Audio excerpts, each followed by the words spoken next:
Are guitars a good investment? One of the criticisms I often hear against cheap guitars is that they don't hold their value. So when you go to sell one, you inevitably won't be able to get your money back.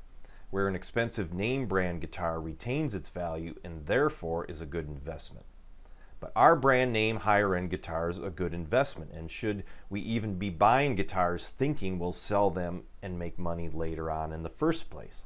Let me preface the following editorial by saying that I am not an accountant, a financial advisor, or economics expert. This video is merely an editorial. I'm asking a question and pondering possible answers. If you are an expert in this area, please feel free to chime in. I say this because I know as soon as people see the title, they're going to race to the comment section and tell me that I have no idea what I'm talking about. That said, on with the countdown.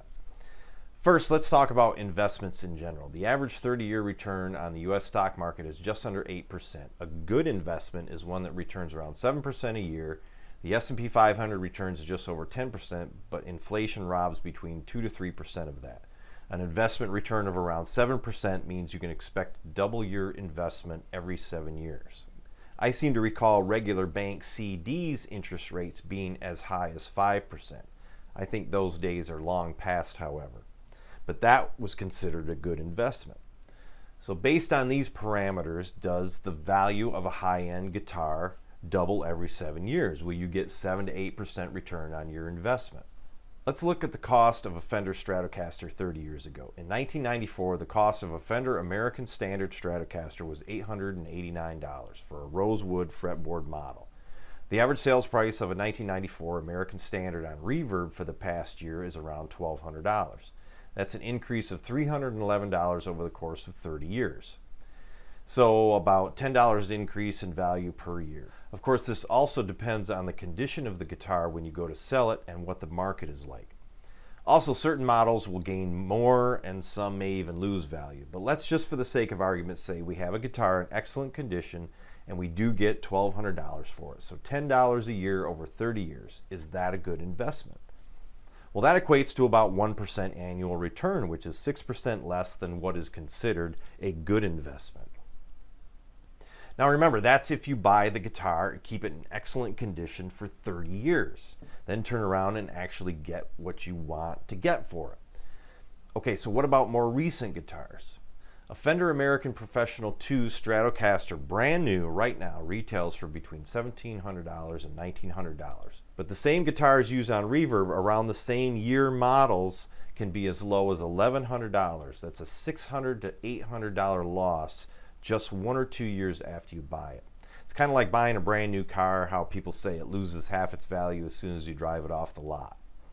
Now let's compare that to cheap guitars. A cheap guitar may cost you $200. If you go to sell it, you may get half that. I sold a Donner DST 100 last year on Reverb for 65 bucks. That guitar retails for about $180, but I think that guitar is kind of way overpriced.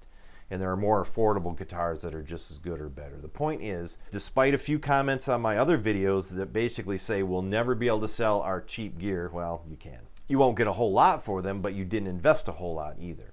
You could buy almost 10 $200 guitars for the cost of one Fender American-made Stratocaster. And if you sell that Fender in the first few years that you own it, you could lose as much as 1/3 of the value. If you lost $400 on the sale of your American-made Stratocaster, that could have paid for two $200 guitars. And if you had to sell those guitars later, you might make back $200, so you're still ahead buying a cheap guitar as opposed to the more expensive Fender. So the bigger question is, should we even think of guitars as investments? I think when people say that name brand, higher priced guitars retain their value or they're a good investment, that's just a way to justify spending almost $2,000 on an electric guitar when there are far cheaper options that play and sound just fine. I mean, if you're into collecting Fender Strats or Gibson Les Pauls and have the money to do so, go for it. But why do some people that own more expensive guitars sometimes look down on cheaper brands and use the whole good investment argument as a way to justify it? If you're a professional gigging musician, then an American-made Fender Strat might be the best option for you. If you're up on stage with a Licks Pro, the audience might not take you seriously, at least the ones that know anything about guitars. The rest of the audience wouldn't know a Fender from a Gibson if their life depended on it. But if you're a weekend warrior or a bedroom rock star, there's no reason to spend more than you need on an electric guitar, and certainly not because it might be a good investment later on. Another thing to consider, even if a higher end guitar is a good investment, is the upfront cost. The average blue-collar wages in the U.S. is $25 an hour. Here in Michigan, it's $20 an hour, so you'll have to work around 100 hours, that's 2.5 weeks, to afford your Fender American Strat.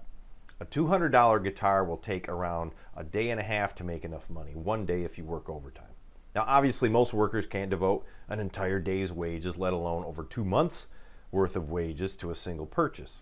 Things like rent, food, fuel, etc. take up a large portion of a worker's wages, so that $2,000 Strat suddenly takes a lot longer to pay for than 2.5 months. Anyway, that's all I've got. Whether you paid $200 or $2,000 for your guitar, go play it. The best investment you can make is to become a better player. So we'll see you next time here on Jay Salen Guitar. Thanks for tuning in.